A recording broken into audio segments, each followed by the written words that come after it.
एक गलती इतनी भारी पड़ जाता है कि प्रशासन को भी नहीं पता होता है कि यह छोटी सी लापरवाही 3 छात्र छात्राओं की जान ले लेगा। आपने एक कहावत तो जरूर सुनी होगी, बड़ी मछली छोटी मछली को खा जाती है। यहाँ भी कुछ ऐसा ही हुआ। एक आईएएस ने दूसरे आईएएस बनने वालों की जान ले ली। ऐसा मैं क्यों कह रहा हूँ, आपको वीडियो देखते देखते समझ में आ जाएगा। यहाँ पर जो 3 छात्रों की हादसे में जान गई है, इसमें एक का नाम है श्रेया यादव, दूसरे का नाम तान्या और तीसरे का नाम नेविन डाल्विन। आप यह कल्पना भी नहीं कर सकते हैं कि आखिर उस वक्त क्या हुआ होगा, उन 3 छात्र छात्राओं पर क्या बीती होगी जब उनके दम घुट रहे होंगे, मुंह में पानी जा रहा होगा, आंख में पानी जा रहा होगा और उन्हें दूर दूर तक कोई मदद नहीं दिखाई दे रहा होगा। उनको एहसास हो रहा होगा कि अब हमारी जान बचाना मुश्किल है और मुझे कोई बचाने वाला नहीं है।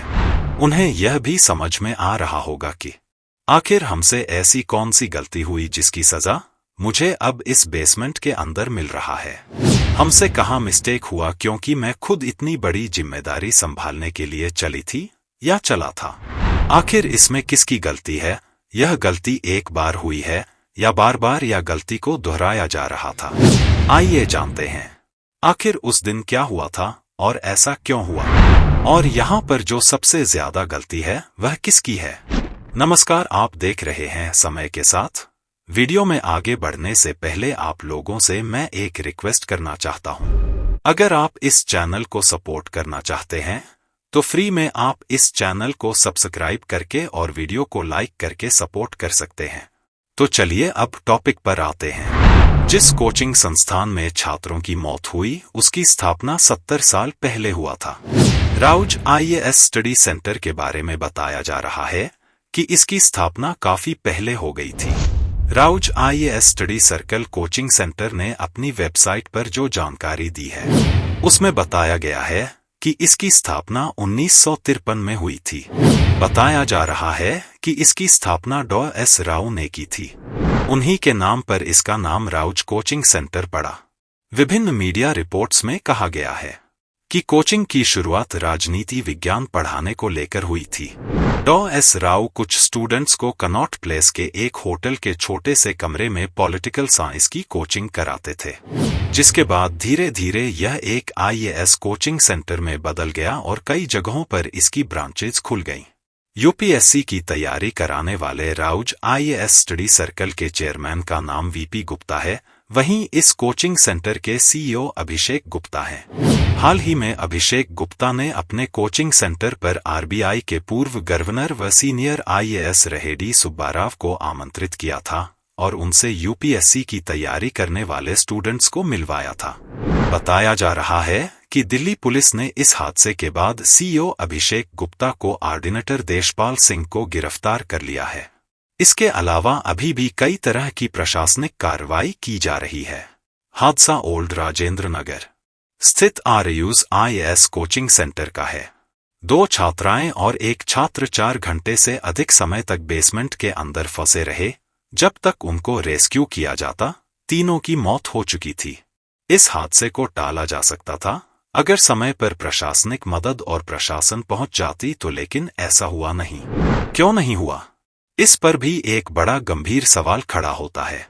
हादसा इतनी जल्दी हुई कि छात्रों को समझ में ही नहीं आया कि क्या किया जाए। हादसे में बेसमेंट में मात्र 5 मिनट के अंदर 12 फीट पानी भर गया। मरने वालों में एक छात्रा श्रेया यादव उत्तर प्रदेश के अंबेडकर नगर जिले की रहने वाली थी। वह दिल्ली में आईएएस परीक्षा की तैयारी कर रही थी। श्रेया यादव अंबेडकर नगर जिले के अकबरपुर तहसील के हाशिमपुर बरसावा की निवासी थी। श्रेया की मौत से उसके परिवार में मातम छा गया है। परिजन दिल्ली के लिए रवाना हो गए हैं। परिजनों के अनुसार श्रेया बचपन से ही पढ़ाई में बहुत होशियार थी और परिवार को उससे बड़ी उम्मीदें थी। श्रेया अपने माता पिता की 3 संतानों में सबसे बड़ी थी। बेटी को अफसर बनाने का सपना पूरा करने के लिए परिजनों ने 2 माह पहले ही श्रेया को दिल्ली भेजा था। श्रेया ने मई महीना में राव आईएएस कोचिंग सेंटर में दाखिला लिया था, लेकिन घरवालों ने यह नहीं सोचा था कि 2 महीने बाद ही उनका सपना चकनाचूर हो जाएगा। और वह अपनी फूलसी बेटी को खो बैठेंगे। हाई स्कूल और इंटरमीडिएट की परीक्षा पास करने के बाद श्रेया ने बीएससी और एमएससी एग्रीकल्चर की थी। इसके बाद मई महीना में उसने दिल्ली के राजेंद्र नगर स्थित राव आईएएस कोचिंग सेंटर में दाखिला लिया था। श्रेया की अपने परिजनों से 26 जुलाई को आखिरी बार बात हुई थी। दूसरी मृतक छात्रा तान्या तेलंगाना की रहने वाली थी और तीसरा मृतक छात्र नेविन डाल्विन केरल का रहने वाला था। नेविन जेएनयू से पीएचडी भी कर रहा था और पिछले 8 महीने से सिविल सर्विस की तैयारी कर रहा था। सोशल मीडिया पर एक काले रंग की थार का वीडियो वायरल हो रहा है। रॉज आईएएस कोचिंग सेंटर के स्टडी सर्किल बिल्डिंग के सामने जलभराव वाली सड़क पर एक महिंद्रा काली थार तेजी से भागती हुई दिखाई दे रही है। वीडियो में दिखाया गया है कि तेज रफ्तार थार के कारण बेसमेंट का गेट पर लगा स्टील का गेट पानी के दबाव के कारण टूट गया था। वीडियो क्लिप में दिखाया गया है कि जैसे ही स्टील शेड ढहा, पानी तेज गति से बेसमेंट में घुस गया। बताया जा रहा है कि थार ने बहुत ही तेज गति से टर्न लिया था, जिसकी वजह से बेसमेंट के ऊपर बना स्टील का गेट टूट गया और पानी बेसमेंट के अंदर आ गया। आपको क्या लगता है, असली कारण यही है? बिल्कुल गलत है। एक कारण यह भी हो सकता है, लेकिन यह कारण पर्याप्त नहीं है। यह पहली बार है जब बेसमेंट में बारिश और ड्रेनेज के पानी की बाढ़ आने से छात्र डूबकर मर गए। राव कोचिंग सेंटर के पास तो फायर विभाग से बेसमेंट में लाइब्रेरी चलाने की अनुमति भी नहीं थी, लेकिन दिल्ली के ज्यादातर इलाकों में अनुमति लेकर बेसमेंट में ही जो कोचिंग सेंटर और लाइब्रेरी चल रहे हैं, अगर नियमों का ठीक से पालन न किया गया तो वहां भी हादसे हो सकते हैं। बता दें कि बेसमेंट में इन गतिविधियों को बढ़ाने का एक कारण दिल्ली का 4 साल पहले बदला मास्टर प्लान भी हादसे की एक वजह हो सकता है। दिल्ली हाई कोर्ट में सिविल अधिवक्ता निशांत राय गोयल न्यूज़ 18 हिंदी से बातचीत में बताते हैं कि दिल्ली में जगह सीमित होने के चलते बेसमेंट को लेकर 4 साल पहले ही मास्टर प्लान दिल्ली 2021 में कुछ ऐसे बदलाव किए गए, जिसका फायदा बहुत सारे कोचिंग सेंटर सहित बेसमेंट का उपयोग करने वाले लोग उठा रहे हैं।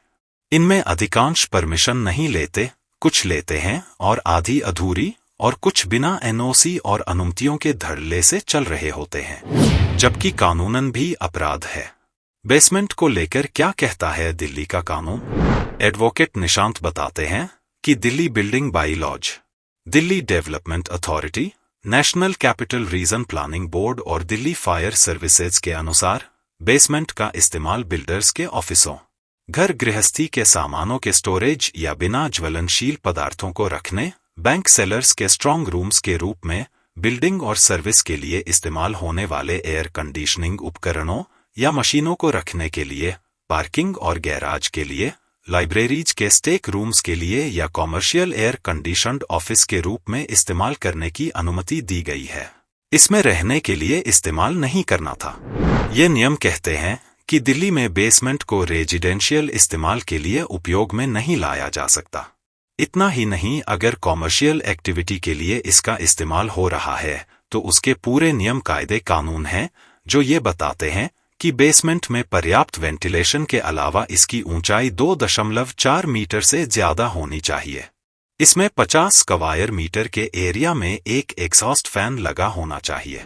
ऐसे उपाय किए जाएं कि बेसमेंट में सरफेस के ड्रेनेज की एंट्री नहीं होनी चाहिए और यह वाटर टाइट होना चाहिए। एंट्री और एग्जिट के अलग अलग गेट होने चाहिए। इसमें किचन, टॉयलेट और बाथरूम नहीं होने चाहिए। फिर कैसे चल रही थी बेसमेंट में लाइब्रेरी? दिल्ली को लेकर इन कानूनों के अनुसार बेसमेंट में लाइब्रेरी चलाने की अनुमति नहीं थी, लेकिन 4 साल पहले दिल्ली सरकार के मास्टर प्लान फॉर दिल्ली में कुछ नई चीजें जोड़ी गईं। इस मास्टर प्लान में बेसमेंट में play school, coaching centre, computer training institute, language coaching centre, physical education centre, dance coaching आदि चलाने की अनुमति दी गई।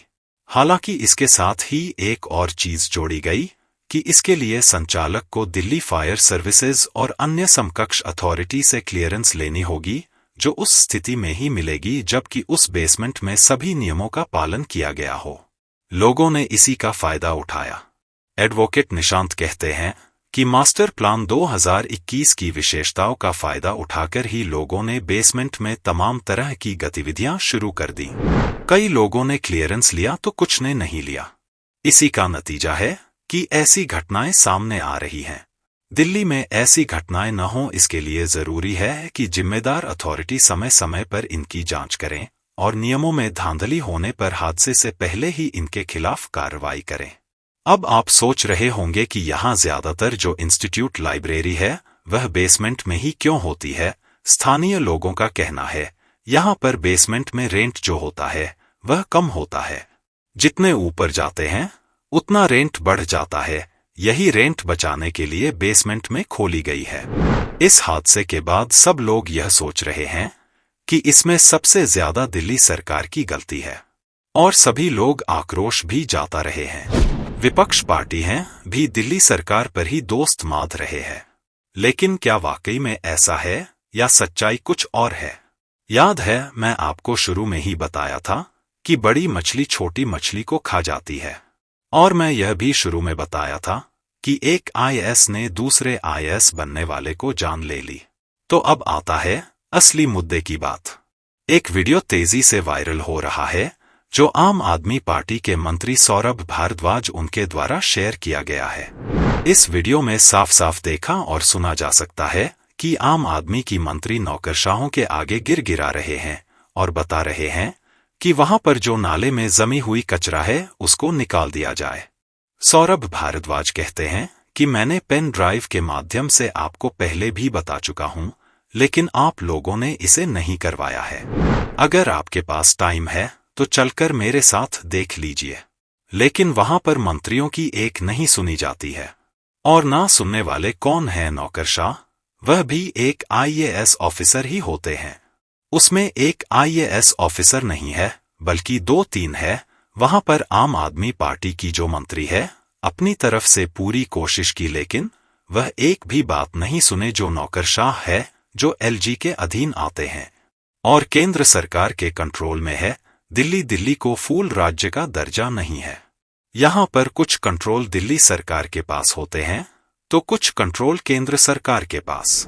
वह एक नहीं सुने और इस गलती के कारण वहां की रिवर जो है नाला वह सफाई नहीं हुई। अगर सफाई नहीं होती है तो हादसा होना ही था। पहले आप इस वीडियो को देखिए, उसके बाद इसकी कंक्लूजन निकलिएगा। नरेश जी, ये हमारी एक चर्चा हुई थी कि थर्ड पार्टी ऑडिट हमें कराना है कि एजेंसीज ने डीसिल्टिंग की है नहीं की है। पीडब्ल्यूडी, इरिगेशन, फ्लड, एमसीडी हो क्या रहा है आप भी जानते हैं, हम भी जान रहे हैं कि डीसिल्टिंग कागजों में हो रही है बड़े पैमाने पे। सबकी नहीं कह रहा मैं, हो सकता है कोई एक्सीजन करा रहा हो कोई ना करा रहा हो, मगर बड़े पैमाने पे ये डीसिल्टिंग कागजों पे होती है, ग्राउंड पे नहीं हो रही। और अगर अपने वर्कर से करा रहे हो तब भी हम कह सकते हैं कि चलिए आलस है, नहीं किया वर्कर ने। यहाँ तो टेंडर किए जा रहे हैं बाकायदा। जब टेंडर किए जा रहे हैं तो डिपार्टमेंट उसकी डीसिल्टिंग नहीं करा रहा, ये तो करप्शन है। तो इस पर थर्ड पार्टी ऑडिट का क्या है इस वक्त? Limited number of major drains हैं जो आउटफॉल करते हैं यमुना में। अब ट्रू अगर हम एक क्वांटिटी के हिसाब से देखें तो जितनी डिसिल्टिंग दिल्ली में होती है ऑलमोस्ट उसका 70 या 80% हमारा डिपार्टमेंट करता है। लेकिन उसका अगर आप देखें तो आधे से ज़्यादा हिस्सा तो सिर्फ एक नजफगढ़ ड्रेन में होता है डिसिल्टिंग। ठीक है। तो फ्लड कंट्रोल के डिसिल्टिंग से दिल्ली में वाटर लॉगिंग का कोई कनेक्शन नहीं है, अनलेस की फ्लड कंट्रोल का कोई आउटफॉल यमुना में चोक्ड हो या ब्लॉक्ड हो। वो आज के दिन में ऐसी सिचुएशन कहीं नहीं आई है। जो वाटर लॉगिंग की सिचुएशन है सर, वो इसलिए है कि जो छोटी ड्रेन्स हैं, मझोली ड्रेन्स हैं, एक दूसरे से मिलके जब बड़ी ड्रेन्स में आ रही हैं बॉटलनेक सर दे। देखिए ऐसा बॉटलनेक। मैं काफ़ी दिनों तक विभागों के पीछे था कि वो विभाग क्या है, ये बोलते हैं कि 80% डिसिल्टिंग हो गई, 90% हो गई। अब ये नंबर जो है किसी काम का नहीं है। तो मैंने इन विभागों से कहा, नरेश जी आप भी थे उस दिन, आप उस मीटिंग में नहीं थे, आपको वो लिखा, मैंने नोट लिखा था, उसमें बोला था कि 80% 90% ना दें, डिपार्टमेंट ये बता दें कि ये ड्रेन कितनी हो गई और ये ड्रेन नहीं हुई, ताकि उसको हम लोग वेरीफाई करा लें। तो वो जो मेरे पास आई तो मैंने 22 तारीख को उसको वेरिफिकेशन के लिए अपने यहाँ व्हाट्सएप ग्रुप्स में डाला कि भाई ये लिस्ट है जो मुझे पीडब्ल्यूडी से और एमसीडी से मिली है और इन ड्रेन्स के अंदर डिसिल्टिंग हो गई है, आप चेक करिए। और मेरे को 22 तारीख को जो मैंने डाला तो 23 और 24 तारीख को जो रिपोर्ट है मैं आपको व्हाट्सएप पे दिखा रहा हूँ, दिखाओ भी खोल के। ये वो ड्रेन्स हैं जिनके बारे में कहा गया डिसिल्टिंग हो गई है और मेन रोड्स हैं। एक तो वही है जो मेरे और आतिशी के दोनों के कॉन्स्टिट्यूंसी के बीच से रविदास मार्ग बहता है, उसकी ड्रेन तो हर बार जो है डिसिल्ट नहीं होती है और वहाँ पे पूरा एरिया जो है उनके घरों में पानी भर जाता है। तो मैं आपको ये मेरे और आतिशी के दोनों के पीडब्ल्यूडी का है। और अनवरासु जी पिछले साल भी इसकी डिसिल्टिंग नहीं हुई थी। मैंने पेन ड्राइव में वीडियो बना के before Reigns with interviews of shopkeepers around कि यहाँ कोई डिसिल्टिंग नहीं हुई, आपके नाम पे मैंने शिकायत भेजी, पेन ड्राइव लगा के भेजी, उस पर भी कुछ नहीं हुआ। तो क्या है फिर ऑफिसर्स को लगता है कि डिसिल्टिंग करो ना करो कोई एक्शन तो हो नहीं रहा। ये एस बैंक रोड मालूम है पूरी टाइगर जनवर नेक्स्ट चलाओ। ये एस बैंड रोड है पीडब्ल्यूडी का, मालवीय नगर के अंदर आता है। ये पीडब्ल्यूडी एस बैंक रोड के अंदर बुलाया मैंने, इसमें पानी रुका हुआ है, मतलब दो फुट पानी को रुका हुआ है, आगे पानी जमा नहीं था, वो अंदर गिर गया, पानी यहाँ पर रुका हुआ है, मुझे कसम है। नेक्स्ट चलाओ।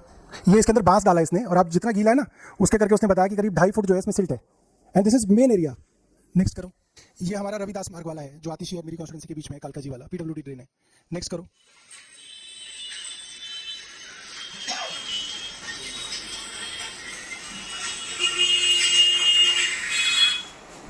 नेक्स्ट करो। ये सावित्री सिनेमा के पास GK2 का पीडब्ल्यूडी का ड्रेन है, मेट्रो स्टेशन के पास।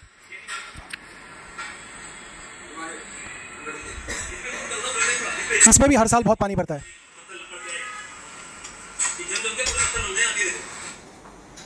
ये है ये डॉन बॉस्को स्कूल के सामने भी ड्रेन है, इसे कई जगह से किया था, हर जगह से जहाँ चकोर वहाँ से साफ हो गई है, जहाँ चेंबर है वो साफ हो गई है, पूरी बंद है,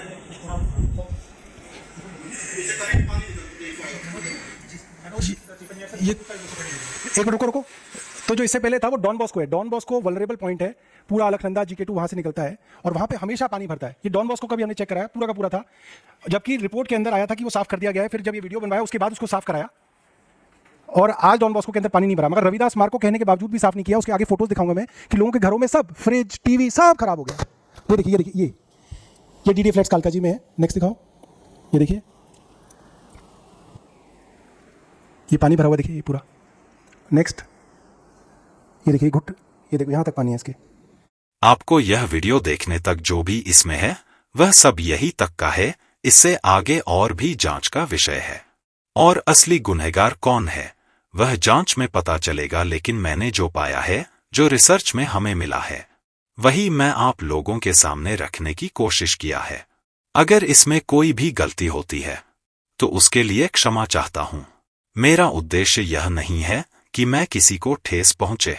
अगर आपको वीडियो पसंद आया है तो वीडियो को लाइक कर दीजिए, और आप इस चैनल को सपोर्ट करना चाहते हैं तो चैनल को सब्सक्राइब कीजिएगा। फिर मिलेंगे इसी तरह के कुछ नए वीडियो के साथ। तब तक के लिए धन्यवाद।